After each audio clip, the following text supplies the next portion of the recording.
Good morning, students. Today class chapter profit and loss. Subject mathematics. Chapter आपका है profit and loss. Profit and loss में profit means होता है लाभ and loss means हानि.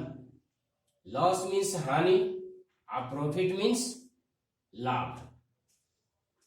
Profit का अर्थ English to English meaning gain भी होता है, क्योंकि प्रॉफिट की जगह पर अगर कहीं गेन भी लिखा हुआ हो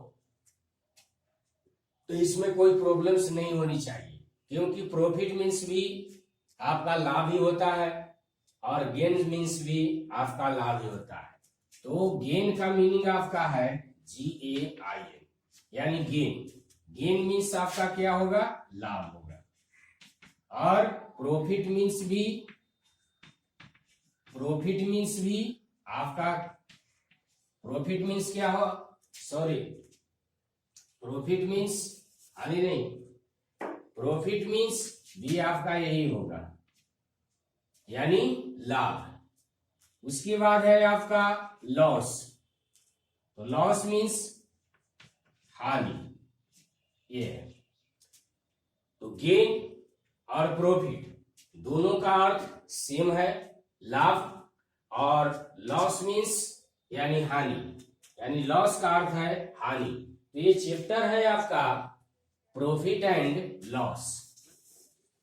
तो पहले अंडरस्टैंड करेंगे कि प्रॉफिट एंड लॉस से रिलेटेड जो भी वर्ड है. तो प्रॉफिट एंड लॉस से related word cost price and selling price, ये पहले दो इंपॉर्टेंट होते हैं. प्रॉफिट एंड लॉस चैप्टर में आपका cost price and selling price. First of all cost price का डिफाइन देखते हैं कि कॉस्ट प्राइस का डिफाइन क्या होता है, कैसे परिभाषित किया जाता है. तो कॉस्ट प्राइस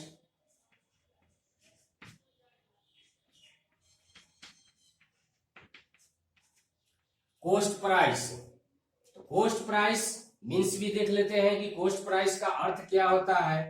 तो कॉस्ट प्राइस का अर्थ है, कॉस्ट प्राइस का अर्थ है आपका क्रय मूल्य. क्या होता है? क्रय मूल्य. तो क्रय मूल्य मीन्स खरीदना. इसका शॉर्ट फॉर्म सीपी होता है. शॉर्ट फॉर्म क्या है? सीपी. कॉस्ट प्राइस का शॉर्ट फॉर्म सीपी. इसको डायरेक्ट फॉर्म में भी शॉर्ट फॉर्म में लिखा जाता है, डायरेक्ट फॉर्म में सीपी को इस तरह से भी आप राइट कर सकते हैं. तो कॉस्ट प्राइस मीन्स हो गया क्रय मूल्य, यानी किसी वस्तु को, किसी मटेरियल को, किसी आर्टिकल को, किसी गुड्स को जब हम लोग परचेज करते हैं, परचेज यानी खरीदते हैं, तो वह आ जाता है आपका कॉस्ट प्राइस में. कॉस्ट प्राइस का शॉर्ट फॉर्म है आपका सीपी. सीपी को इस फॉर्म में भी लिख सकते हैं, ज्यादा यूज यही होता है, लेकिन शॉर्ट फॉर्म को सीपी इस फॉर्म में लिखा जा सकता है.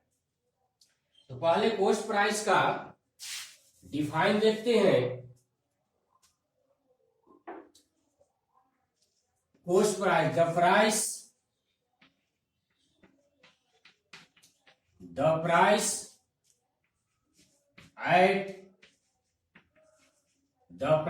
at which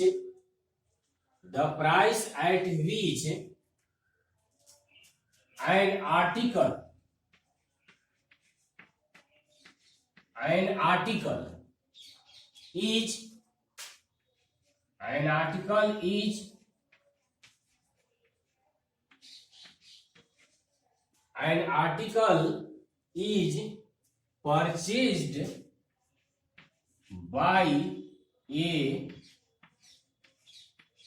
dealer, purchased by a dealer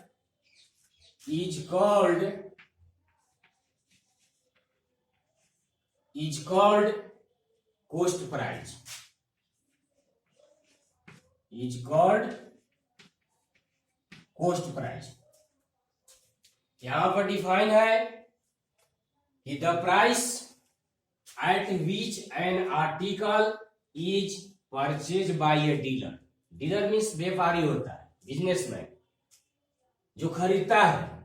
तो एक डीलर के द्वारा एन आर्टिकल, एक वस्तु को जिस रेट पर खरीदते हैं, मतलब जिस कीमत पर खरीदते हैं, जिस कीमत पर खरीदते हैं उसे हम लोग क्या कहेंगे, कॉस्ट प्राइस। किसी बुक को ही हम सपोज दैट खरीद लिए 425 रुपीज में, तो 425 रुपीज आपका क्या हो गया, सीपी हो गया। सीपी हो गया, सीपी ऑफ क्या हो जाएगा, book equal RS 425।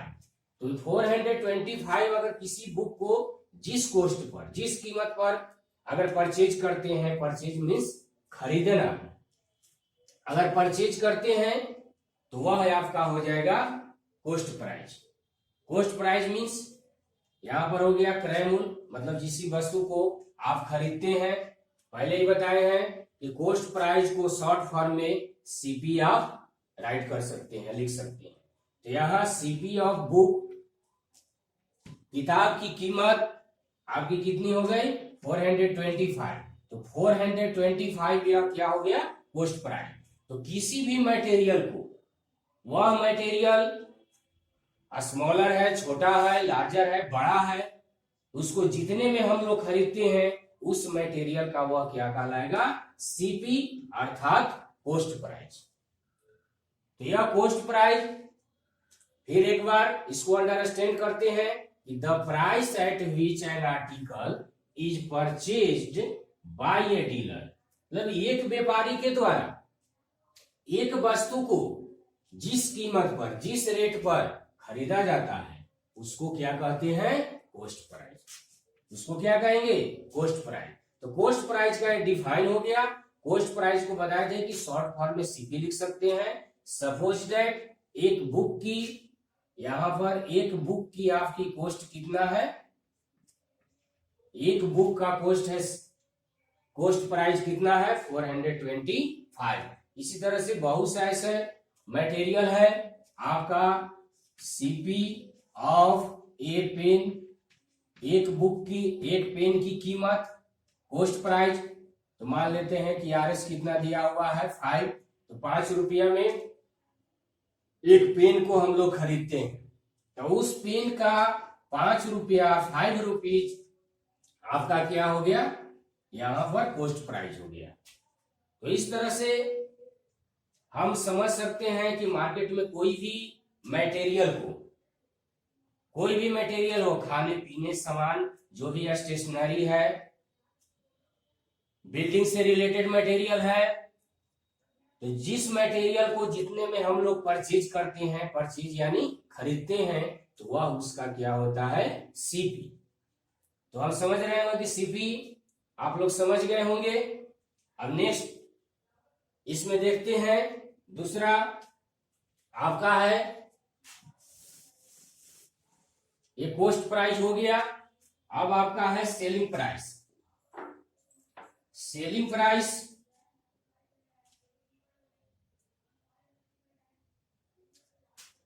Cost price के बाद सेलिंग प्राइस आता है। ये दो टर्म है आपका, बहुत इंपॉर्टेंट है। कॉस्ट प्राइस के बाद सेलिंग प्राइस,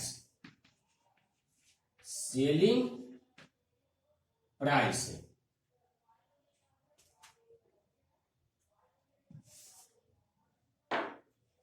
कॉस्ट प्राइस के बाद आपका क्या हो जाएगा, सेलिंग प्राइस। तो सेलिंग प्राइस का डिफाइन दे, पहले सेलिंग प्राइस को ही समझते हैं। सेल, सेल मीन्स होता है बेचना। सेल मीन्स क्या होता है, बेचना। इसमें कॉस्ट मीन्स बताए थे, कॉस्ट मीन्स क्रय यानी खरीदना, और सेलिंग सेल माने बेचना, सेलिंग प्राइस मतलब मूल्य। तो यहां पर इसका शाब्दिक अर्थ होता है सेलिंग प्राइस का विक्रय मूल्य। विक्रय मूल्य मीन्स हो गया किसी वस्तु को सोल्ड कर देना, सोल्ड कर देना यानी बेच देना। तो कॉस्ट प्राइस माने खरीद लेना, किसी वस्तु को खरीदते हैं, खरीद मूल्य हो गया, क्रय मूल्य उसको कहते हैं। सेलिंग प्राइस किसी वस्तु को सोल्ड कर दिए, सोल्ड मतलब बेचना, कितना में खरीदे, कितना में बेचे। अब इसी पर आपका डिपेंड करता है कि वह वस्तु से प्रॉफिट होगा या लॉस होगा। तो प्रॉफिट और लॉस जानने से पहले ये दोनों टर्म को समझना बहुत जरूरी है कि किसी भी टर्म को समझना बहुत इंपॉर्टेंट है। इसलिए कॉस्ट प्राइस को तो हम लोग अंडरस्टैंड कर लिए हैं। अब देन सेलिंग प्राइस को अंडरस्टैंड करते हैं। सेलिंग प्राइस मीन्स अभी बताएं कि सेलिंग प्राइस मीन्स विक्रय मूल्य, अर्थात किसी भी वस्तु को सोल्ड करते हैं, किसी भी आर्टिकल को क्या करते हैं, सोल्ड। तो यहां डिफाइन देखते हैं कि the price at which an article is, अब यहां था परचेज, तो यहां क्या हो जाएगा, सोल्ड। परचेज मीन्स खरीदना, तो यह हो जाएगा कॉस्ट प्राइस में, और सोल्ड मीन्स बेचना। तो सोल्ड किस में होगा, सेलिंग प्राइस में। An article is sold by a dealer,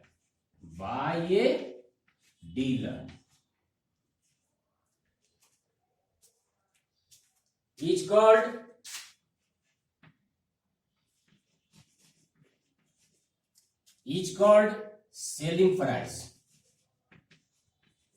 selling price. यहां इसको अंडरस्टैंड करते हैं।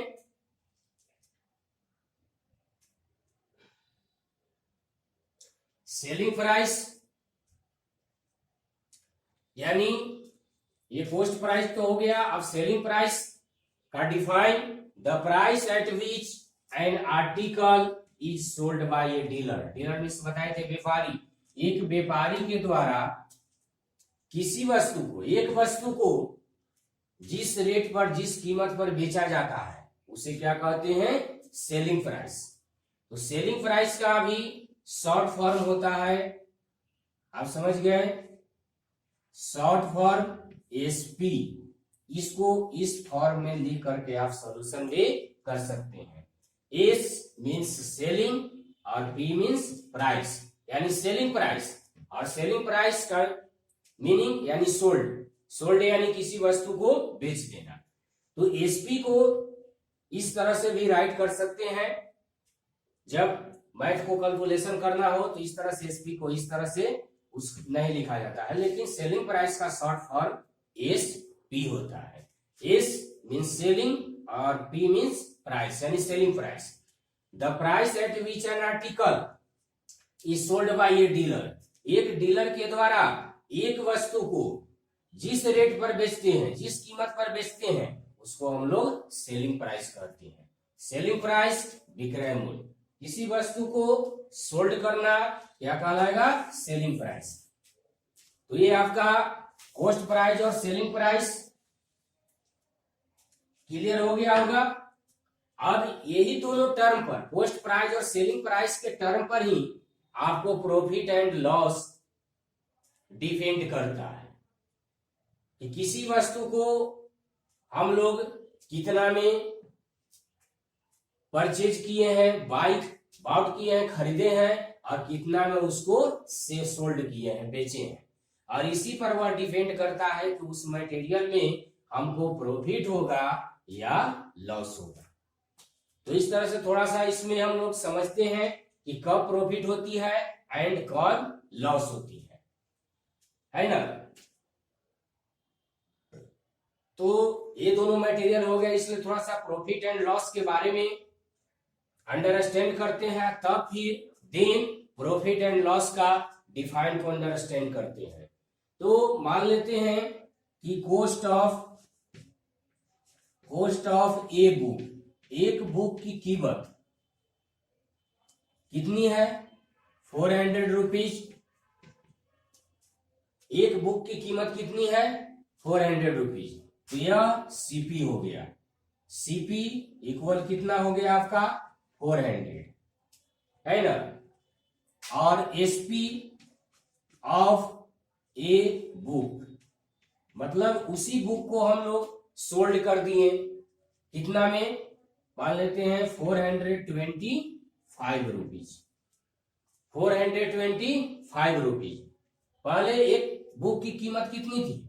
400, तो उसका सीपीस कितना हुआ? ₹400 हो गया। उसी बुक को हमने क्या किया? सोल्ड कर दिया किसमें? 425। तो यहां देख रहे हैं कि एसपी ग्रेटर देन क्या हो गया? CP. SP greater than CP, मतलब एसपी ज्यादा हो गया और सीपी क्या हो गया? कम। तो इस तरह से समझ सकते हैं कि जब एसपी ग्रेटर होगा और सीपी कम होगा तो आपका क्या? कम में खरीदे थे, सीपी कम में खरीदे थे, बेचे क्या? ज्यादा में। तो ज्यादा आपको कॉस्ट मिला। 400 में आप परचेज किए थे, खरीदे थे, और सोल्ड कितना में किए? 425 में। तो यहां पर एसपी ग्रेटर हो गया, देन आपका क्या हो जाएगा? ये प्रॉफिट। क्या हो जाएगा? प्रॉफिट। क्योंकि 400 रुपया में खरीदे थे, 425 में बेच दिए, तो हम लोग को क्या होगा? फायदा ही होगा, प्रॉफिट हुआ। तो इस तरह से प्रॉफिट का यहाँ पर आगे टर्म में समझेंगे, फॉर्मूला हो जाएगा आपका एसपी माइनस सीपी, क्योंकि एसपी आपका ग्रेटर है, यहाँ से सीपी क्या है? कम। इसलिए यहाँ पर अगर कंक्लूजन करते हैं तो 425 माइनस 400 इक्वल आ गया ₹25। तो एक बुक में कितना हमको एसपी आया, यानी कितना? एक बुक में हमको कितना आया प्रॉफिट? तो ₹25। ₹25 आपका प्रॉफिट हो गया, समझ गए। तो इस तरह से प्रॉफिट आपका कितना हुआ? ₹25। तो ₹25 प्रॉफिट हो गया, क्योंकि because SP greater than CP. यहां पर हम देख रहे हैं कि एसपी ग्रेटर है इससे? सीपी से। इसलिए क्या होगा? प्रॉफिट या गेन। तो प्रॉफिट होगा तो प्रॉफिट का यहां पर फॉर्मूला जो है वह लागू करेंगे, SP minus CP. 425 minus 400 equal 25। तो इस तरह से हम लोग किसी भी आर्टिकल को, किसी भी गुड्स को, गुड्स मीन्स सामान होता है, किसी भी वस्तु को अगर खरीदते हैं और उसको सोल्ड करते हैं, सोल्ड करने के बाद आपको यह पता चलता है कि उस वस्तु में हमको कितना फायदे हुए या कितना घाटा हुआ। तो ये हमेशा दिमाग में रखना चाहिए कि अगर कॉस्ट प्राइस सेलिंग प्राइस से यहां पर एसपी ग्रेटर देन सीपी, अगर सीपी से एसपी बड़ा रहेगा, ग्रेटर रहेगा, तो हमेशा क्या है? ऑलवेज मीन्स हमेशा वह क्या हो जाएगा? आपका प्रॉफिट हो जाएगा। अगर एसपी लेस देन सीपी, यानी जितना में हम लोग खरीदे थे और कम में बेच दिए, तो वह क्या हो जाएगा? आपका लॉस। क्या होगा? लॉस। तो इस तरह से आपको अंडरस्टैंड करना होगा, तब आगे आप प्रॉफिट एंड लॉस का डिफाइन को अंडरस्टैंड करते हैं कि आगे प्रॉफिट का डिफाइन क्या होता है। प्रॉफिट, तो प्रॉफिट मीन्स पहले भी बताए हैं कि प्रॉफिट मीन्स आपका क्या होता है? लाभ। तो याद रखना होगा, प्रॉफिट मीन्स लाभ। जस्ट इसका प्रॉफिट का दूसरा मीनिंग भी होता है आपका, उसको हम लोग कह सकते हैं गेन। क्या कहेंगे? गेन। तो ये सब दिमाग में रखना है, प्रॉफिट मीन्स गेन भी होता है, लाभ। तो यहां पर देखना है कि प्रॉफिट का define, if the selling price, if the selling price of an article, क्या करा, if the selling price of an article, एक वस्तु का selling price is more than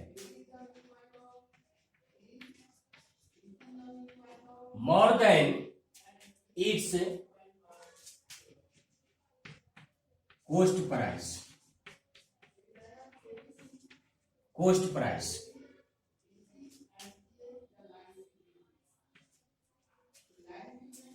यहां पर क्या कर रहा है, प्रॉफिट के डिफाइन में, if the selling price of an article is more than it's coast price, coast price से एक वस्तु का सेलिंग प्राइस अगर ज्यादा हो, मोर मीन्स ज्यादा, ग्रेटर है, तो उसे हम लोग क्या कहेंगे, इज कॉल्ड प्रॉफिट, क्या कहा जाएगा, प्रॉफिट। तो आपका वहां पर प्रॉफिट हो रहा है, इज कॉल्ड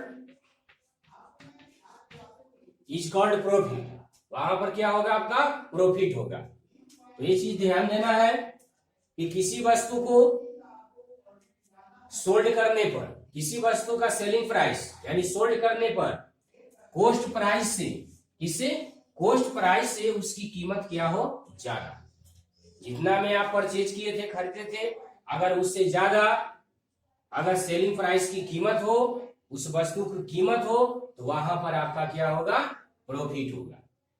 देन लॉस देखते हैं, लॉस मीन्स आपका हानि होता है, लॉस मीन्स क्या होगा, हानि। If the selling price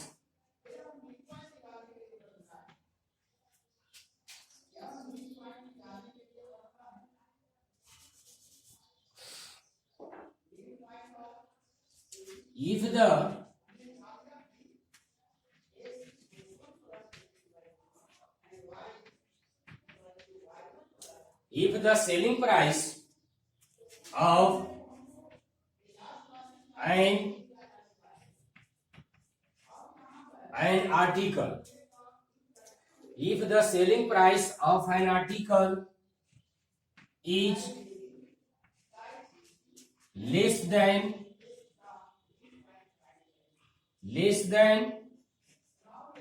its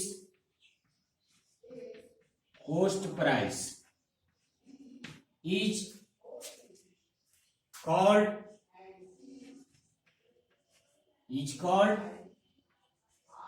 loss. यहां देखेंगे कि लॉस मीन्स हानि, लॉस का डिफाइन में कहता है कि if the selling price of an article is less than it's coast price, मतलब कोस्ट प्राइस से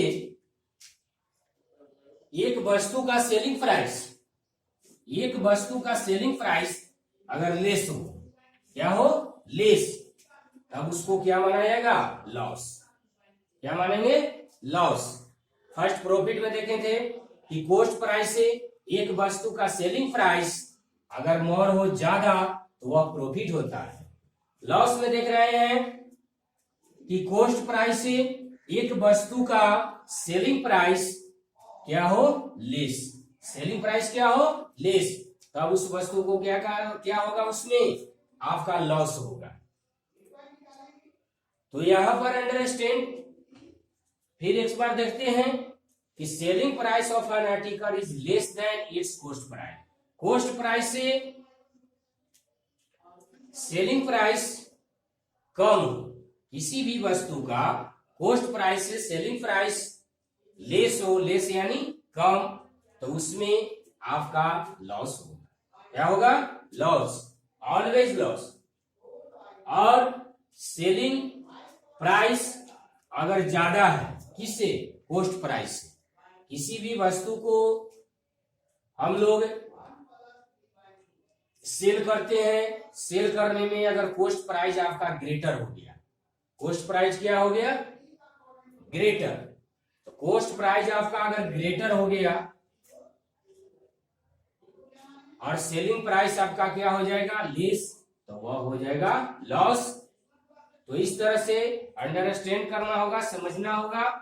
अब इसमें क्या है कि प्रॉफिट में आपका फॉर्मूला आता है, इसी में देखते हैं कि प्रॉफिट इक्वल, अब यहां पर क्या होगा, यहां पर कह रहा है कि कॉस्ट प्राइस से सेलिंग प्राइस क्या होना चाहिए, ज्यादा, तो इसलिए हो जाएगा एसपी माइनस सीपी। तो प्रॉफिट का फॉर्मूला क्या हो जाएगा, एसपी माइनस सीपी, यानी इसमें डिफाइन में आपका बोल रहा है कि selling price of an article is more, यानी सेलिंग प्राइस क्या होगा, ज्यादा, सीपी क्या होगा, कम, तो वह वस्तु क्या होगा, प्रॉफिट में आएगा, फायदे में। फिर लॉस में है, if the selling price of an article is less, selling price अगर कम हो, किससे, कॉस्ट प्राइस से, तो वह वस्तु क्या होगा, में आएगा लॉस में, घाटे में आएगा। तो इस तरह से यहां पर इसका फॉर्मूला लॉस मीन्स हो जाएगा आपका लॉस इक्वल हो जाएगा सीपी माइनस एसपी, यानी सीपी ग्रेटर है तो जो बड़ा रहेगा उसमें से छोटे को घटा देंगे। तो अगर एसपी आपका ग्रेटर हो गया तो क्या हो जाएगा लॉस, अगर एसपी आपका कम हो गया तो वह क्या हो जाएगा, प्रॉफिट। तो इस तरह से अंडरस्टैंड करना होगा किसी भी इसमें टर्म को। चार टर्म है, cost price, selling price, profit and loss, ये चार टर्म है, और इसी चार टर्म पर आपका प्रॉफिट और एंड लॉस चैप्टर क्लियर होता है। अब देखते हैं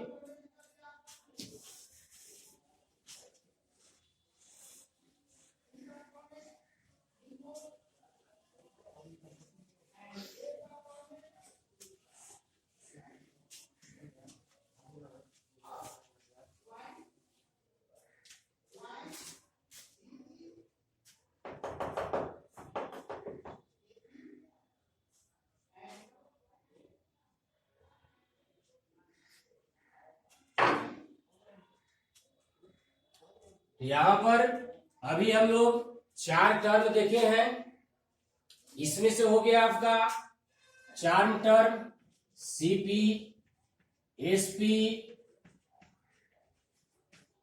प्रॉफिट एंड लॉस, ये चार टर्म को हम लोग देखे। किसको किसको, सीपी, एसपी, सीपी यानी कॉस्ट प्राइस, एसपी यानी सेलिंग प्राइस, प्रॉफिट मीन्स लाभ और लॉस मीन्स हानि। सीपी मीन्स फुल फॉर्म जान में करते हैं कॉस्ट प्राइस यानी क्रय मूल्य, एसपी मीन्स सेलिंग प्राइस यानी विक्रय मूल्य। तो इस टर्म को हम लोग तो अंडरस्टैंड कर लिए। अब एक देखते हैं ओवरहेड,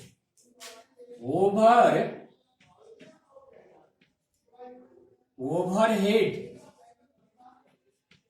चार्जेज, ओवरहेड चार्जेज, ये अगला टर्म है आपका ओवरहेड चार्जेज। तो अब यहां पर अंडरस्टैंड करते हैं कि ओवरहेड चार्जेज क्या होता है।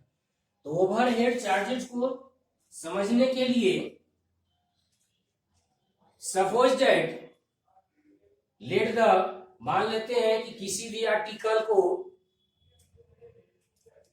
जैसे फ्रिज, कूलर, एसी, जो भी बड़े बड़े वस्तु है पाटना में, अगर उसको हम लोग खरीदते हैं तो वह क्या हो जाएगा, सीपी।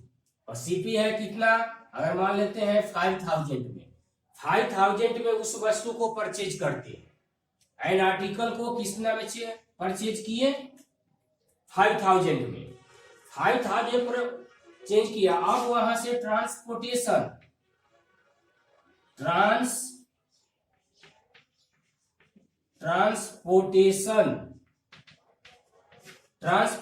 चार्ज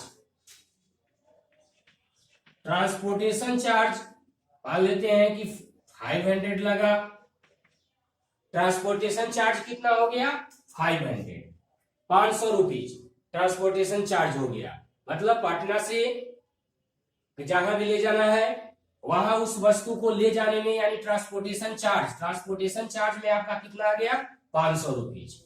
तो पहले जो वस्तु को परचेज किए थे वह कितना हो गया 5000।